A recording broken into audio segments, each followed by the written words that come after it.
നമസ്കാരം. എല്ലാ പ്രിയപ്പെട്ടവർക്കും നമ്മുടെ വ്യാഴമാറ്റത്തിൻ്റെ പുതിയ ഒരു വീഡിയോയിലേക്ക് സ്വാഗതം. 2026 ജൂൺ 2 തീയതി വെളുപ്പിന് 1:48 മണിക്ക് മൂലം നക്ഷത്രത്തിൽ, അതായത് 1201 ഇടവം 19 തീയതി അതിരാവിലെ 1:48 AM ചന്ദ്രൻ മൂലം നക്ഷത്രത്തിൽ നിൽക്കുമ്പോൾ, അന്ന് ചൊവ്വാഴ്ച കൂടിയാണ്, ആ ദിവസത്തിലാണ്, ആ സമയത്ത് സർവേശ്വരകാരകനായ വ്യാഴം മിഥുനത്തിൽ നിന്നും അതിൻ്റെ ഉച്ചരാശിയായ വ്യാഴത്തിൻ്റെ ഉച്ചരാശിയായ കർക്കിടകത്തിലേക്ക് മാറുന്നു. അതിപ്രധാനമായ ഒരു മാറ്റമാണിത്. ജ്യോതിഷ ലോകം വളരെ പ്രാധാന്യം കൽപ്പിക്കുന്ന ഒന്നാണ് ഈ വ്യാഴമാറ്റം. വ്യാഴം 12 വർഷത്തിലൊരിക്കലാണ് അത് പിന്നിട്ട ഒരു രാശിയിലേക്ക് തിരികെ എത്തുന്നത്. ഒരു വ്യാഴവട്ടം എന്നാൽ 12 വർഷമാണ്. വ്യാഴത്തിൻ്റെ ഒരു ഗ്രഹത്തിലെ സഞ്ചാരം ഒരു വർഷമാണ്. അപ്പോൾ വ്യാഴം തൻ്റെ ഉച്ചരാശിയായ കർക്കിടകത്തിലേക്ക് മാറുന്നു. 12 രാശിയിലും പെട്ട 27 നക്ഷത്രക്കാർക്കും വളരെ പ്രാധാന്യമുള്ള വലിയ വലിയ നേട്ടങ്ങളും ഭാഗ്യങ്ങളും നിറഞ്ഞ ബൃഹത്തായ ഫലങ്ങളാണ് നൽകുന്നത്. കഴിഞ്ഞ വീഡിയോയിൽ മേടം രാശിക്കാരെ പറ്റി പറഞ്ഞു. മേടം രാശിക്കാർക്ക് ഈ വ്യാഴമാറ്റം എന്തൊക്കെയാണ് നൽകുന്നത് എന്നതിനെപ്പറ്റി വീഡിയോ നമ്മൾ ചെയ്തു കഴിഞ്ഞു. ഈ വീഡിയോയിൽ ഇടവം രാശിക്കാർക്ക് ഈ വ്യാഴമാറ്റം എന്തൊക്കെ അനുഗ്രഹങ്ങളാണ് നൽകുന്നത്, എന്തൊക്കെ നേട്ടങ്ങൾ കൊണ്ടുവരും, അവരുടെ ജീവിതത്തിൽ എന്തെല്ലാം വ്യതിയാനങ്ങൾ സംഭവിക്കും, എന്തൊക്കെ കാര്യങ്ങൾ ശ്രദ്ധിക്കണം, എന്തൊക്കെ ദോഷപരിഹാരങ്ങൾ ചെയ്യണം, എന്തെല്ലാം കാര്യങ്ങൾ ശ്രദ്ധിച്ച് കടന്നു പോയി കഴിഞ്ഞാൽ അവരുടെ ജീവിതത്തിൽ ഈ വരുന്ന ഒരു വർഷക്കാലം നേട്ടമുണ്ടാകും എന്നുള്ളതൊക്കെയാണ് ഈ വീഡിയോയിൽ പറയുന്നത്. അപ്പോൾ ഇടവൻ രാശി എന്ന് പറയുന്നത് കാർത്തികയുടെ മുക്കാൽ, രോഹിണി, മകേരത്തിൻ്റെ അര നക്ഷത്രക്കാരാണ് ഇടവം രാശിയിൽ വരുന്നത്.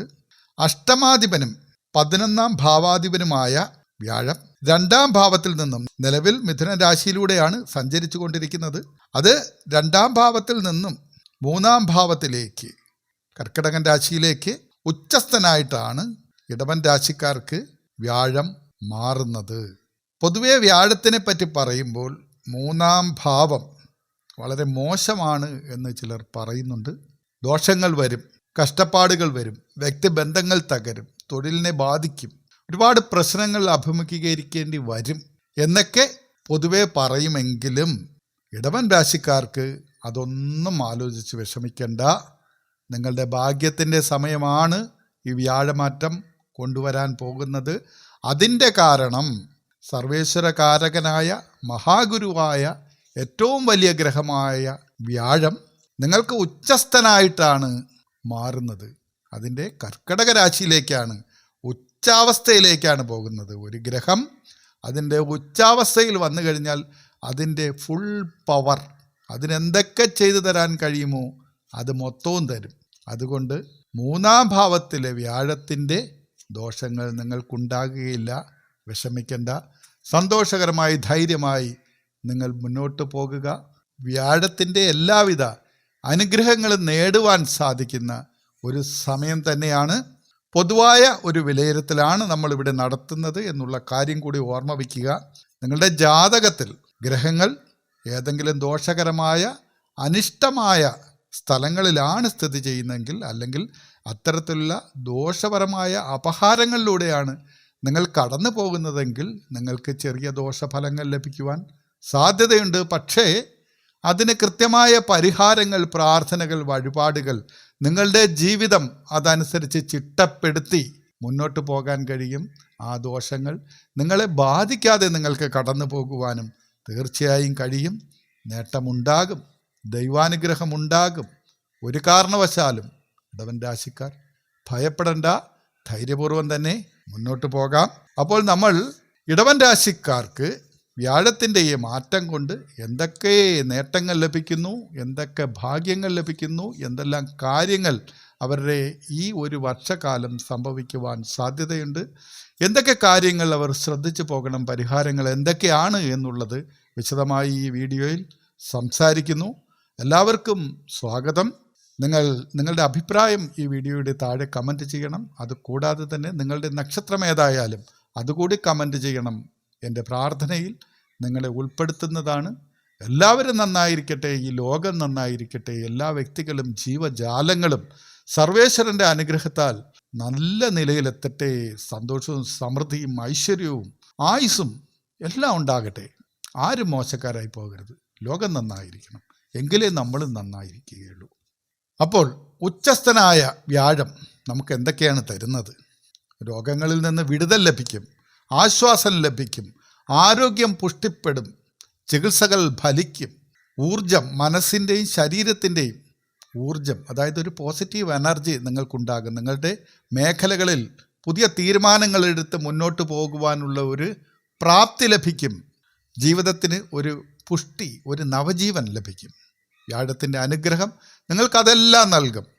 അത് കൂടാതെ ആശയവിനിമയത്തിൻ്റെ ഒരു ഗ്രഹം കൂടിയാണ് വ്യാഴം. അതായത് നിങ്ങളുടെ കമ്മ്യൂണിക്കേഷൻ സ്കിൽ അത് വർദ്ധിക്കും. അത് നിങ്ങളുടെ തൊഴിൽ രംഗത്ത് അല്ലെങ്കിൽ നിങ്ങളുടെ പൊതുസമൂഹത്തിലെ ബന്ധങ്ങൾ വളർത്തുവാൻ ഉപകരിക്കും. നിങ്ങൾക്ക് മനോഹരമായി നിങ്ങളുടെ ആശയങ്ങൾ അവതരിപ്പിക്കുവാൻ കഴിയും. മറ്റൊരു വ്യക്തിയോട് നിങ്ങളുടെ കാര്യങ്ങൾ തുറന്ന് പറയുവാനും ആ പറച്ചിലിലൂടെ തന്നെ നിങ്ങൾ ഉദ്ദേശിക്കുന്ന ഒരു ഫലം, ഒരു നേട്ടം നിങ്ങൾക്ക് ഉണ്ടാക്കിയെടുക്കുവാനും കഴിയും. ആശയവിനിമയപരമായ കാര്യങ്ങൾ, നിങ്ങളുടെ ആശയങ്ങൾ പങ്കുവയ്ക്കാനുള്ള കഴിവ്, ഇതൊക്കെ നിങ്ങൾക്കുണ്ടാകും. നിങ്ങളുടെ വാക്കുകളിൽ മറ്റുള്ളവർ മതിപ്പ് നൽകും. നിങ്ങളുടെ നല്ല വാക്കുകൾ അവരെ നിങ്ങളിലേക്ക് കൊണ്ടുവരും. നിങ്ങൾ അവതരിപ്പിക്കുന്ന ഒരു ആശയത്തിന് അംഗീകാരം ലഭിക്കും. മേലധികാരികളുടെ പിന്തുണ നിങ്ങൾക്ക് ലഭിക്കും. ഒരു പ്രോജക്റ്റ് വളരെ മനോഹരമായി അവതരിപ്പിക്കുന്നതിലൂടെ അതിൻ്റെ നേട്ടങ്ങൾ നിങ്ങൾക്ക് നേടിയെടുക്കുവാൻ കഴിയും. അഭിഭാഷകർ, മാധ്യമ പ്രവർത്തന രംഗത്തുള്ളവർ, പ്രാസംഗികർ, അധ്യാപകർ, കലാകാരന്മാർ, പാടുകയും എഴുതുകയും പറയുകയും ചെയ്യുന്നവർ, അങ്ങനെ നമ്മുടെ കമ്മ്യൂണിക്കേഷൻ സ്കില്ല് ഉപയോഗിച്ച് ഏതെല്ലാം മേഖലകളിൽ പ്രവർത്തിക്കുന്നു ആ വ്യക്തികൾക്കെല്ലാവർക്കും വളരെ വലിയ നേട്ടങ്ങളാണ് ഈ സമയത്ത് ഉണ്ടാകാൻ പോകുന്നത്. അതുകൂടാതെ ഈ കാലഘട്ടത്തിൽ ധൈര്യം നിങ്ങൾക്ക് വർദ്ധിക്കും. അതായത് ഒരു കാര്യം ചെയ്തു തീർക്കുന്നതിന് നിങ്ങൾക്ക് നേരത്തെ ഉണ്ടായിരുന്ന ഒരു അമാന്തം, അതായത് ഒരു ആശയക്കുഴപ്പം, ഒരു താമസം, അതെല്ലാം മാറും. കൃത്യമായി വ്യക്തമായ തീരുമാനങ്ങൾ നിങ്ങൾക്ക് ഈ സമയത്ത് എടുക്കാൻ കഴിയും. മാനസികപരമായ ഒരു ധൈര്യം ഈ സമയത്ത് നേടാൻ കഴിയും. കാര്യം 3-ാം ഭാവത്തിലെ വ്യാഴം നിങ്ങൾക്ക് ആ ഒരു ഗുണം നൽകും. അതുകൊണ്ട് എന്താണ് നമുക്കുണ്ടാകുന്നൊരു നേട്ടം? ഏത് പ്രതിസന്ധിയെയും നമുക്ക് നേരിടാൻ കഴിയും. പുതിയ കാര്യങ്ങൾ ധൈര്യപൂർവം ഏറ്റെടുക്കുവാൻ നമ്മൾ തയ്യാറാകും, അതിന് പ്രാപ്തരാകും. ഒരു പുതിയ ഉത്തരവാദിത്വം നമ്മളിലേക്ക് കൊണ്ടുവരുമ്പോൾ അത് ചെയ്യാൻ എനിക്കാകുമോ, ഞാൻ ചെയ്താലത് ശരിയാകുമോ, ഇത്രയും വലിയൊരു പ്രോജക്റ്റൊക്കെ ഞാൻ എങ്ങനെ ചെയ്യും തുടങ്ങിയ നിങ്ങളുടെ ഒരു ആശങ്കയ്ക്കും യാതൊരു അടിസ്ഥാനമില്ലാത്ത രീതിയിൽ ഓക്കെ അത് ഞാൻ ചെയ്യും, അതെനിക്ക് ചെയ്യാൻ കഴിയും. എന്തുകൊണ്ട് എനിക്ക് ചെയ്യാൻ കഴിയില്ല? മറ്റുള്ളവർക്ക് ചെയ്യാൻ കഴിയുമെങ്കിൽ എന്തുകൊണ്ട് എനിക്ക് ചെയ്യില്ല? അല്ലെങ്കിൽ മറ്റുള്ളവർക്ക് ചെയ്യാൻ കഴിയാത്ത കാര്യമാകട്ടെ, ഞാനത് ചെയ്യും, എനിക്കതിന് കഴിയും എന്ന നിലയിൽ മുന്നോട്ട് ധൈര്യപൂർവം മുന്നോട്ട് പോയി ആ കാര്യങ്ങൾ ഏറ്റെടുത്ത് വിജയിപ്പിക്കുവാൻ നിങ്ങൾക്ക് സാധിക്കും. നിങ്ങളുടെ ബന്ധങ്ങൾ നന്നാകുമെന്ന് ആദ്യം പറഞ്ഞു.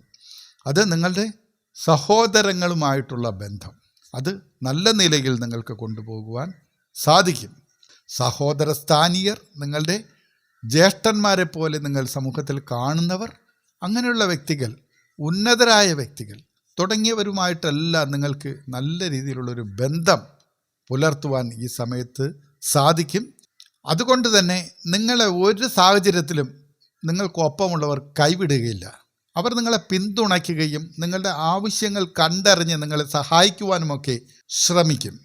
അത് നിങ്ങളുടെ മുന്നോട്ടുള്ള വഴിത്താരയിൽ വളരെ വലിയ ഗുണങ്ങളാണ് ഈ വ്യാഴമാറ്റത്തോടു കൂടി നിങ്ങൾക്ക് നേടിയെടുക്കുവാൻ കഴിയുന്നത്. കുറേ യാത്രകൾ വേണ്ടി വരും. ഹ്രസ്വമായതായാലും ചിലപ്പോൾ ദീർഘമായതായാലും യാത്രകൾ വേണ്ടി വരും. അത് നിങ്ങളുടെ തൊഴിൽ രംഗം അല്ലെങ്കിൽ നിങ്ങളുടെ കർമ്മ മേഖലകളുമായി ബന്ധപ്പെട്ട് പല യാത്രകളാണ്. ആ യാത്രകളൊക്കെ നിങ്ങൾക്ക് അനുഭവിക്കാനുള്ള അവസരങ്ങൾ ലഭിക്കുന്നു എന്നതിനേക്കാൾ ഉപരിയായി നിങ്ങൾക്കത് പ്രയോജനപ്രദവുമായിരിക്കും. അതായത് ലക്ഷ്യപ്രാപ്തി നേടാൻ കഴിയുന്ന യാത്രകളായിരിക്കും. ഒരാളിനെ കാണാൻ പോകുന്നു, ഒരു സ്ഥലത്ത് പോയി ഒരു അഗ്രിമെൻ്റ് വെക്കണം, അല്ലെങ്കിൽ ഒരു കാര്യം മനസ്സിലാക്കി അത് റിപ്പോർട്ട് ചെയ്യണം. അങ്ങനെയൊക്കെയുള്ള കാര്യങ്ങളിൽ, അല്ലെങ്കിൽ നിങ്ങളൊരു വ്യക്തിയെ പോയി കാണുന്നു, ആ ലക്ഷ്യം നിങ്ങൾക്ക് ഒരു വലിയൊരു ലക്ഷ്യത്തിൻ്റെ പിന്നിൽ, ആ പിൻബലത്തിലാണ്, അത് സാധിക്കണമെന്നുള്ളൊരു ആവശ്യത്തിലാണ് നിങ്ങൾ പോകുന്നത്. നിങ്ങൾക്കതൊക്കെ സാധിക്കാൻ കഴിയും. നിങ്ങളുടെ യാത്രകൾ സഫലീകരിക്കപ്പെടുന്ന സമയം. അതുപോലെ തന്നെ വ്യാഴം അറിവിൻ്റെയും പഠനത്തിൻ്റെയും ഒക്കെ ഒരു ഗ്രഹമാണ്. അതറിയാമല്ലോ. നമ്മളുടെ അറിവിൻ്റെ ആഴങ്ങളിലേക്ക് നമ്മളെ കൂട്ടിക്കൊണ്ടു പോകാൻ പറ്റുന്ന ഒരു വലിയ പവർ വ്യാഴഗ്രഹത്തിനുണ്ട്. അതുകൊണ്ടാണ് ഇതിനെ മഹാഗുരു എന്ന് പറയുന്നത്. വ്യാഴം മഹാഗുരുവാണ്. നിങ്ങൾക്ക് ഈ സമയത്ത് പുതിയ കാര്യങ്ങൾ പഠിച്ചെടുക്കാൻ കഴിയും. പുതിയ ടെക്നോളജിയെ പറ്റി, അത് എന്തായാലും ശരി തന്നെ, നിങ്ങളുടെ ആഗ്രഹങ്ങളാണ്. അത് പഠിച്ചെടുക്കണം, അല്ലെങ്കിൽ ആ രംഗത്ത് എനിക്ക് അറിവ് നേടണം. ഇനി ആ നേടിയ അറിവിന് മുകളിൽ എനിക്കൊരു പ്രാഗൽഭ്യം ഉണ്ടാക്കണം. എനിക്ക് അതിൽ അറിയപ്പെടുന്ന ഒരു വ്യക്തിയാകണം. എൻ്റെ അറിവിൻ്റെ മേഖലകൾ അത് അതിർത്തികൾക്ക് അപ്പുറം വ്യാപിപ്പിക്കണം. എൻ്റെ അറിവുകൾ ഈ ലോകത്തിനോട് വിളിച്ചു പറയണം. എൻ്റെ അറിവുകളെ മറ്റുള്ളവർ അംഗീകരിക്കണം. അതിനെല്ലാം വലിയൊരു സാധ്യതയാണ് ഈ വ്യാഴമാറ്റം ഇടവരാശിക്കാർക്ക് വഴി തുറക്കുന്നത്. നിങ്ങളുടെ അറിവ് വർദ്ധിപ്പിക്കാൻ കഴിയും. നിങ്ങൾക്ക് പുതിയ മേഖലകൾ പഠിച്ചെടുക്കാനുള്ള സാഹചര്യം കിട്ടും. നിങ്ങൾക്കത് പഠിക്കാൻ കഴിയും. ആ മേഖലയിൽ പ്രാവീണ്യം നേടാൻ കഴിയും. നിങ്ങൾക്ക് ഒപ്പം, അതായത് ആ മേഖലയിൽ പ്രഗത്ഭരായ വ്യക്തികളുമായുള്ള അഗാധമായൊരു ബന്ധത്തിന് തുടക്കം കുറിക്കുവാനും ഈ സമയത്ത് കഴിയും. മാത്രമല്ല, നിങ്ങൾ പഠിച്ചെടുക്കുന്ന എല്ലാ കാര്യങ്ങളും നല്ല രീതിയിൽ നിങ്ങൾക്ക് പ്രാവർത്തികമാക്കുവാനും അതിൽ വിജയം നേടുവാനും സാധിക്കും. ഈ വിജയങ്ങളെല്ലാം എവിടേക്കാണ് നിങ്ങളെ കൊണ്ടുപോകുന്നത് എന്നുകൂടി നിങ്ങൾ ചിന്തിക്കണം. സാമ്പത്തികപരമായ നിങ്ങളുടെ അരക്ഷിതാവസ്ഥകൾക്ക് അവസാനമാണ് ഈ സമയം. അതായത് നിങ്ങളുടെ അറിവുകൾ, നിങ്ങളുടെ കർമ്മരംഗത്തുള്ള ഏകാഗ്രത, മടിമാറിയുള്ള ധൈര്യപൂർവ്വം പ്രോജക്റ്റുകൾ അല്ലെങ്കിൽ ഓരോ കാര്യങ്ങൾ, ഉത്തരവാദിത്തങ്ങൾ ഏറ്റെടുത്ത് മുന്നോട്ട് പോകുമ്പോൾ നിങ്ങൾ നേടുന്ന വിജയത്തിൻ്റെ അടിസ്ഥാനം നിങ്ങളുടെ വളരെ വലിയ ഒരു സാമ്പത്തികത്തിൻ്റെ വളർച്ച കൂടിയാണ്. നിങ്ങൾക്ക് വളരെ വലിയ നിലയിൽ സാമ്പത്തികപരമായ നേട്ടങ്ങൾ ഉണ്ടാക്കുവാൻ കഴിയും. നിങ്ങളുടെ വരുമാനം വർദ്ധിക്കും. ഉന്നതരായ പല വ്യക്തികളുടെയും സഹായത്താൽ നിങ്ങൾക്ക് ഉന്നതമായ സ്ഥാനങ്ങളിലേക്ക് എത്താൻ കഴിയും. നിങ്ങളുടെ ആരോഗ്യം മെച്ചപ്പെടും. നിങ്ങളുടെ ജീവിതം മെച്ചപ്പെടും. സാമൂഹിക അന്തരീക്ഷവും കുടുംബപരമായ അവസ്ഥകളും മെച്ചപ്പെടും. എല്ലാം കൊണ്ടും വ്യാഴത്തിൻ്റെ ഉച്ചമായ ഈ അവസ്ഥ നിങ്ങൾക്കും അതുപോലെ തന്നെ നല്ല നേട്ടങ്ങൾ, നല്ല ഭാഗ്യങ്ങൾ, നല്ല ബന്ധങ്ങൾ, നല്ല സന്തോഷം, നല്ല അനുഗ്രഹം, നല്ല പുണ്യപ്രവർത്തികൾ ഒക്കെ നിങ്ങളുടെ ജീവിതത്തിലേക്ക് വരും. അതുകൊണ്ട് 3ലേക്ക് വ്യാഴം പോകുന്നു, എൻ്റെ കാര്യത്തിൽ എന്തെങ്കിലും ആകുമോ എന്നുള്ള ആശങ്ക നിങ്ങളുടെ മനസ്സിൽ നിന്നും ഇപ്പോൾ തന്നെ പൂർണ്ണമായും മാറ്റുക. നിങ്ങൾ ജഗതീശ്വരനെ വിശ്വസിക്കുക, ഈ പ്രപഞ്ചത്തെ വിശ്വസിക്കുക. നിങ്ങൾ നല്ല കാര്യങ്ങൾ ചെയ്യുക, അതൊരു ശീലമാക്കുക. ദൈവത്തിനെ ബോധിപ്പിക്കാൻ വേണ്ടിയല്ല, പ്രപഞ്ചത്തിനെ ബോധിപ്പിക്കാൻ വേണ്ടിയല്ല, നിങ്ങളുടെ മനസാക്ഷിയെ ബോധിപ്പിക്കുവാൻ വേണ്ടിയല്ല. നമ്മൾ സ്നേഹിക്കുന്നത് പോലെ നമ്മുടെ ചുറ്റുമുള്ളവരെ, സഹജീവികളെ, ഈ പ്രപഞ്ചത്തിനെ ഒക്കെ സ്നേഹിക്കുക, അതൊരു ശീലമാക്കുക. നമ്മളുടെ ദൈനംദിന പ്രവൃത്തിയുടെ ഭാഗമായി നമ്മൾ മനസ്സ് തുറന്ന ഒരു വ്യക്തിയായി, യാതൊരുവിധ കപടതകളുമില്ലാതെ ചിന്തിച്ച് പ്രവർത്തിക്കുന്ന, സദാ എല്ലാവരെയും നോക്കി ഒരു പുഞ്ചിരിയെങ്കിലും തൂകാൻ കഴിയുന്ന, ഒരു പോസിറ്റീവ് എനർജി ഉള്ള ഒരു നല്ല മനുഷ്യനായി ജീവിച്ചാൽ മാത്രം മതി. എല്ലാവിധ അനുഗ്രഹങ്ങളും ഈ പ്രപഞ്ചം നിങ്ങളിലേക്ക് കൊണ്ടുതരും.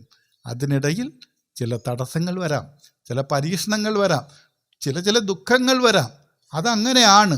അത് മനുഷ്യജീവിതം അങ്ങനെയാണ്. ഒന്നിനും സ്ഥായിയായ യാതൊരു ഭാവവുമില്ല. പക്ഷേ സ്ഥായിയായ ഒരൊറ്റ ഭാവം മാത്രമേ ഉള്ളൂ. അത് മനുഷ്യൻ്റെ പുണ്യങ്ങളുടെ പ്രതിഫലത്തിനെയാണ്. അതിന് ഏറ്റക്കുറച്ചിലുണ്ടാകില്ല. അതെപ്പോഴും നമ്മൾ സമ്പാദിച്ചു കഴിഞ്ഞാൽ അത് നമ്മളിൽ നിന്നും നഷ്ടപ്പെട്ടു പോകില്ല. അത് വളർന്നുകൊണ്ടേയിരിക്കും. അറിവ് പോലെ തന്നെയാണ്. അറിവ് പഠിക്കുന്നോറും വളർന്നുകൊണ്ടിരിക്കും. അതിൻ്റെ ആഴവും പരപ്പും വിശാലമായി പോവും. അതിലേക്കിറങ്ങുന്ന നമ്മൾ മുങ്ങി നീരാടുന്ന അറിവിൻ്റെ ഒരു മഹാസമുദ്രത്തിലായിരിക്കും. അത് നമുക്ക് നേട്ടങ്ങൾ മാത്രമേ തരൂ. അതുപോലെ തന്നെയാണ് പുണ്യപ്രവർത്തികളും. നിങ്ങളാൽ കഴിയുന്ന ദാനപ്രവർത്തികൾ ചെയ്യണം. ഒരുപാടൊന്നുമില്ലെങ്കിലും ഒരു ഗ്ലാസ് വെള്ളം കൊടുക്കാം, ഒരു പിടി ആഹാരം കൊടുക്കാം, വിശന്ന വയറ്. അത് മനുഷ്യനായാലും മൃഗങ്ങളായാലും അതൊക്കെ ദൈവം നമുക്ക് തരുന്ന ഒരു അവസരമായിട്ട് വേണം നമ്മൾ കണക്കാക്കാൻ. ഈ പ്രപഞ്ചം നമുക്ക് തരുന്ന ഒരു അവസരമാണ്. നമ്മൾ കടന്നു പോകുന്ന ഒരു വഴിയിൽ ഒരു മനുഷ്യൻ വിശന്നിരിക്കുന്നു, ഒരു പാവപ്പെട്ട അമ്മ ഇരിക്കുന്നു, ഒരു പാവപ്പെട്ട അച്ഛൻ ഇരിക്കുന്നു, ഒരു സഹോദരൻ ഇരിക്കുന്നു, വിശന്നിരിക്കുന്നു, ഒരു തെരുവ് നായ കുഞ്ഞ് മുറിവേറ്റിരിക്കുന്നു, വിശന്ന് ദാഹിച്ച് വലഞ്ഞിരിക്കുന്നു, ഒരു പൂച്ചക്കുട്ടി വിശന്നിരിക്കുന്നു, ഒരു അണ്ണാറക്കണ്ണൻ. നമുക്ക് കഴിയുന്നത് ചെയ്യണം. കാരണം അതിനെ പ്രപഞ്ചം നമ്മുടെ മുന്നിലാണ് കാണിച്ചത്, മറ്റൊരാളിൻ്റെ മുന്നിലല്ല. നമ്മുടെ മുന്നിൽ കാണിച്ചത് എന്തിനു വേണ്ടിയാണ്? അതൊരു പരീക്ഷണമാണ്. നിന്റെ മുന്നിൽ ഞാൻ ഈ ഒരു അവസരം നിനക്ക് തന്നത് നീ കണ്ടിട്ട് നീ എന്ത് ചെയ്തു? അതാണ് ചോദ്യം. നമ്മുടെ ജീവിതം മാറ്റിമറിക്കുന്നത് അവിടെയാണ്. നമുക്ക് കണ്ടില്ലെന്ന് പറഞ്ഞു പോകാം, അയ്യോ പാപമെന്ന് പറഞ്ഞു പോകാം, അല്ലെങ്കിൽ കാലുമടക്കി അതിനെ തൊഴിച്ചിട്ട് പോകാം, കല്ലെടുത്തെറിഞ്ഞ് ഓടിച്ചിട്ട് പോകാം. നമ്മുടെ വഴിത്താര നമുക്ക് അങ്ങനെ ക്ലിയർ ചെയ്ത് ഒന്നും കണ്ടില്ല കേട്ടില്ല എന്ന് പറഞ്ഞു പോകാം. അതിനെല്ലാം നമ്മൾ പ്രതിഫലം വാങ്ങേണ്ട ഒരു സമയത്ത് നല്ല പ്രവൃത്തി ചെയ്തവന് നല്ല ഫലവും മോശം പ്രവൃത്തി ചെയ്തവന് മോശം ഫലവും കിട്ടും. ഇതാണ് ജീവിതത്തിൻ്റെ പരീക്ഷണം എന്ന് കൂടി നമ്മൾ മനസ്സിലാക്കുക. അപ്പോൾ നമ്മൾ വ്യാഴത്തിൻ്റെ കാര്യങ്ങൾ, കർക്കിടകം രാശിയിൽ ഉച്ചസ്ഥനായി നിൽക്കുന്ന വ്യാഴ ഭഗവാൻ നമുക്ക് എന്താണ് തരുന്നത്? എല്ലാവിധ നേട്ടങ്ങളും സൗഭാഗ്യങ്ങളും ഇടവൻ രാശിക്കാർക്ക് നൽകുന്നു. അത്യുത്തമമായ ഭാഗ്യങ്ങൾ വ്യാഴം ഉച്ചസ്ഥിതിയിൽ നിൽക്കുന്നത് ഒരാളുടെ ജീവിതത്തിൽ വലിയ ഭാഗ്യവും ഐശ്വര്യവുമൊക്കെയാണ് കൊണ്ടുവരുന്നത്. അറിവും ജ്ഞാനവും ഉച്ചനായ വ്യാഴം ആ വ്യക്തിക്ക് അഗാധമായ അറിവും ബുദ്ധിശക്തിയും നൽകും. അവർക്ക് ശാസ്ത്രങ്ങളിലും ആത്മീയ വിഷയങ്ങളിലും ലോകത്തിലുള്ള സർവ്വകാര്യങ്ങളും പഠിച്ചെടുക്കുവാൻ കഴിയുന്ന തരത്തിലുള്ള പാണ്ഡിത്യം നേടുവാൻ കഴിയും. സാമ്പത്തികമായ അഭിവൃദ്ധി ഉണ്ടാകും. ധനത്തിൻ്റെ കാരകനാണ് വ്യാഴം. അത് ഉച്ചനാകുമ്പോൾ സാമ്പത്തികമായി വലിയ ഉയർച്ചയുണ്ടാകും. തടസ്സങ്ങളില്ലാതെ ധനം നമ്മുടെ കൈകളിലേക്ക് വന്നു ചേരും. അതിനും ഈ ധനകാരകനായ വ്യാഴത്തിൻ്റെ ഉച്ചസ്ഥിതി നമ്മളെ സഹായിക്കും. ഉയർന്ന പദവികൾ ലഭിക്കും. തൊഴിൽ രംഗത്തോ സമൂഹത്തിലോ ഉന്നതമായ പദവികൾ അലങ്കരിക്കുവാൻ സാധിക്കും. ഭരണാധികാരികളിൽ നിന്നോ സമൂഹത്തിലെ ഉന്നതരായ വ്യക്തികളിൽ നിന്നോ ബഹുമാനവും അംഗീകാരവും ലഭിക്കും. ധാർമ്മികതയും സ്വഭാവശുദ്ധിയുമുള്ള ഒരാളായി നമ്മൾ കൺവേർട്ട് ചെയ്യപ്പെടുന്ന കാലഘട്ടം കൂടിയാണിത്. നീതിബോധമുണ്ടാകും, സത്യസന്ധതയുണ്ടാകും, കാരുണ്യം ഉണ്ടാകും. ഇങ്ങനെയുള്ള ഗുണങ്ങൾ ഈ സമയത്ത് ഈ ഉച്ചാവസ്ഥയിലുള്ള വ്യാഴം നമ്മളിലേക്ക് ചൊരിഞ്ഞു തരും. നമ്മൾ കൺവേർട്ട് ചെയ്യപ്പെടും. മറ്റുള്ളവരെ സഹായിക്കാനുള്ള മനോഭാവം ഈ സമയത്ത് ഉണ്ടാകും. ആർക്ക്? ഈ ഇടവൻ രാശിക്കാർക്ക് ഈ സമയത്ത് ഇതൊക്കെ സാധിക്കും. കൂടാതെ സന്താനഭാഗ്യം, സന്തോഷകരമായ കുടുംബജീവിതം നയിക്കാൻ കഴിയും. സൽസന്താനത്തിന് ജന്മം നൽകുവാൻ ആ ഭാഗ്യം നിങ്ങൾക്ക് ലഭിക്കും. ഇങ്ങനെയുള്ള നിരവധിയായ അനവധിയായ ഭാഗ്യങ്ങളാണ് ഇടവൻ രാശിക്കാരെ കാത്തിരിക്കുന്നത്. ഈശ്വര ചിന്തയോടുകൂടി മുന്നോട്ട് പോകണം. സൽപ്രവർത്തികൾ ചെയ്യുവാനുള്ള ഒരവസരവും നിങ്ങൾ ജീവിതത്തിൽ കൈവിട്ട് കളയരുത്, പാഴാക്കി കളയരുത്. ദോഷഫലങ്ങൾ മാറുവാൻ വ്യാഴാഴ്ച വ്രതം എടുക്കുന്നത് വളരെ പ്രധാനപ്പെട്ട ഒരു പരിഹാരമാണ്. വ്യാഴാഴ്ചകളിൽ അത് ഒരു വർഷം നിങ്ങൾക്ക് വേണമെങ്കിൽ ചെയ്യാം, അല്ലെങ്കിൽ തുടർച്ചയായി 16 വ്യാഴാഴ്ചകളോ വ്രതമെടുക്കുക. ഒരു നേരം മാത്രം ഭക്ഷണം കഴിക്കുക, അല്ലെങ്കിൽ പഴങ്ങളോ ഉപ്പില്ലാത്ത ഭക്ഷണമോ ഒക്കെ കഴിക്കാൻ നോക്കുക. അങ്ങനെ നിങ്ങൾക്ക് വ്യാഴാഴ്ച വ്രതം നോക്കാം. അതൊരു നല്ല ദോഷപരിഹാരമാണ്. അതുപോലെ മഹാവിഷ്ണു ക്ഷേത്രത്തിലോ അല്ലെങ്കിൽ ശ്രീകൃഷ്ണ ക്ഷേത്രത്തിലോ പോയി ഭജനം ചെയ്യാം. വ്യാഴത്തിൻ്റെ അധിപൻ മഹാവിഷ്ണുവാണ്. വ്യാഴാഴ്ചകളിൽ വിഷ്ണു സഹസ്രനാമം, ഭാഗവതം, പുരുഷസൂക്തം എന്നിവ പാരായണം ചെയ്യുകയോ, അത് പാരായണം ചെയ്യാൻ നിങ്ങൾക്ക് കഴിയില്ലെങ്കിൽ അങ്ങനെ പാരായണം ചെയ്യുന്നത് കേൾക്കുകയോ ചെയ്യുന്നത് വളരെ നല്ലതാണ്. വിഷ്ണു ക്ഷേത്ര ദർശനം അത് ഉറപ്പായിട്ടും ചെയ്യണം. അതിൻ്റെ ഒരു പുണ്യം പ്രത്യേകിച്ച് എടുത്തു പറയേണ്ടത് തന്നെയാണ്. ഗുരുവായൂരപ്പനെ കാണാൻ കഴിയുന്നവർക്കത് ചെയ്യാം. ഇല്ലെങ്കിൽ ഗുരുവായൂരപ്പനെ മനസ്സിൽ ചിന്തിച്ച് പ്രാർത്ഥിക്കുന്നതും നല്ലതാണ്. ഗുരുവായൂരപ്പനെ ഭജിക്കുന്നതും വ്യാഴദോഷ പരിഹാരത്തിന് അത്യുത്തമമായിട്ടാണ് കണക്കാക്കുന്നത്. ഇത് കൂടാതെയാണ് ദക്ഷിണാമൂർത്തി പൂജ. ദക്ഷിണാമൂർത്തി ക്ഷേത്രങ്ങളിൽ അല്ലെങ്കിൽ ശിവക്ഷേത്രത്തിൽ ദക്ഷിണാമൂർത്തിക്ക് വഴിപാട് നടത്തിയാലും മതിയാവും. അങ്ങനെ ചെയ്യുന്നതും ദക്ഷിണാമൂർത്തിയുടെ സ്തോത്രം ജപിക്കുന്നതും വളരെ നല്ലതാണ്. കൂടാതെ പ്രധാനപ്പെട്ട കാര്യങ്ങളിലൊന്നാണ് ദാനധർമ്മങ്ങൾ. അത് ചെയ്യണം. മഞ്ഞ നിറത്തിലുള്ള വസ്തുവകകൾ ദാനം ചെയ്യാൻ ശ്രമിക്കുക. മഞ്ഞ വസ്ത്രം, മഞ്ഞള്, കടലപ്പരിപ്പ്, സ്വർണം, മഞ്ഞപ്പഴങ്ങൾ, അത് നേന്ത്രപ്പഴം എന്നിവ അർഹരായവർക്കോ അല്ലെങ്കിൽ ക്ഷേത്രത്തിലോ ദാനം ചെയ്യണം. അശരണരായവർക്ക് ആഹാരം, വസ്ത്രം, മരുന്ന്, സഹജീവികൾക്ക്, മൃഗങ്ങൾക്ക് ആഹാരം, വെള്ളം, പക്ഷികൾക്ക് വെള്ളം, ആഹാരം, ധാന്യങ്ങൾ തുടങ്ങിയവയൊക്കെ ദാനം ചെയ്യുക. നമ്മൾ വ്യാഴം എന്ന് പറയുന്ന മഹാഗുരുവാണ് എന്ന് ആദ്യമേ പറഞ്ഞല്ലോ. അത് നിങ്ങൾക്ക് ഞാൻ പറഞ്ഞില്ലെങ്കിലും അറിവുള്ളൊരു കാര്യം കൂടിയാണ്. അപ്പോൾ നമ്മുടെ ആചാര്യന്മാർ, ഗുരുക്കന്മാർ, നമ്മളെക്കാൾ മുതിർന്ന പണ്ഡിത ശ്രേഷ്ഠന്മാർ, അറിവുള്ളവരെയൊക്കെ നമ്മൾ വണങ്ങുന്നത്, ആദരിക്കുന്നത്, അവർക്ക് ദക്ഷിണയോ മറ്റോ നൽകുന്നത്, അവരുടെ അനുഗ്രഹം വാങ്ങുന്നതൊക്കെ വളരെ നല്ല ഫലങ്ങളാണ് ഈ സമയത്ത് നൽകുന്നത്. സ്വഭാവത്തിൽ, ജീവിത രീതിയിലൊക്കെ നിങ്ങൾ വരുത്തേണ്ട മാറ്റങ്ങൾ ആദ്യമേ പറഞ്ഞു. ഒരിക്കൽ കൂടി പറയുന്നു, വ്യാഴം ധർമ്മത്തിൻ്റെ ഗ്രഹമാണ്. അതിനാൽ എല്ലാ കാര്യങ്ങളിലും സത്യസന്ധതയും നീതിയും പുലർത്തുക. ഗുരുക്കന്മാരെയും മുതിർന്നവരെ ആദരിക്കുക. വീട്ടിലുള്ള മുതിർന്നവരോട് സ്നേഹത്തോടു കൂടി പെരുമാറുക. ക്ഷമ കൈവിടാതിരിക്കുക. 3-ൽ വ്യാഴം നിൽക്കുമ്പോൾ സംസാരത്തിൽ നിയന്ത്രണം വേണം. കാര്യം നിങ്ങൾക്ക് കമ്മ്യൂണിക്കേഷൻ, വാക്കുകൾ അല്ലെങ്കിൽ ഇടപഴകുന്നതിലൂടെയൊക്കെയാണ് നിങ്ങൾക്ക് ഒരുപാട് നേട്ടങ്ങൾ ഈ സമയത്ത് വരുന്നത്. വാക്കുകൾ കൈവിട്ടു പോകാതിരിക്കുവാൻ ശ്രമിക്കണം.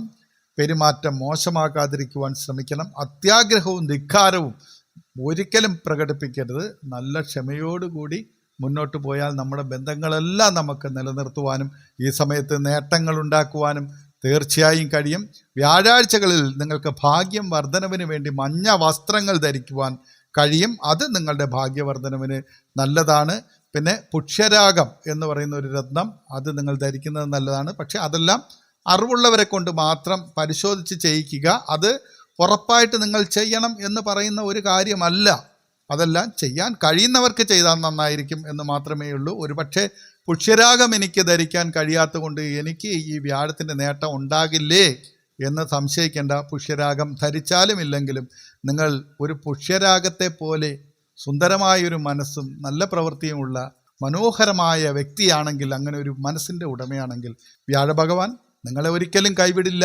മേൽപ്പറഞ്ഞ എല്ലാ ഭാഗ്യങ്ങളും, നേട്ടങ്ങളും, ഐശ്വര്യവും, ധനവും, സമ്പത്തും, സമൃദ്ധിയും, പ്രശസ്തിയും എല്ലാം നിങ്ങൾക്ക് വ്യാഴം നൽകും. ഒരു സംശയവുമില്ല. എല്ലാവർക്കും നല്ല ഒരു വ്യാഴമാറ്റ ഫലം ലഭിക്കട്ടെ എന്ന് പ്രാർത്ഥിച്ചുകൊണ്ട് നിർത്തുന്നു. നന്ദി, നമസ്കാരം.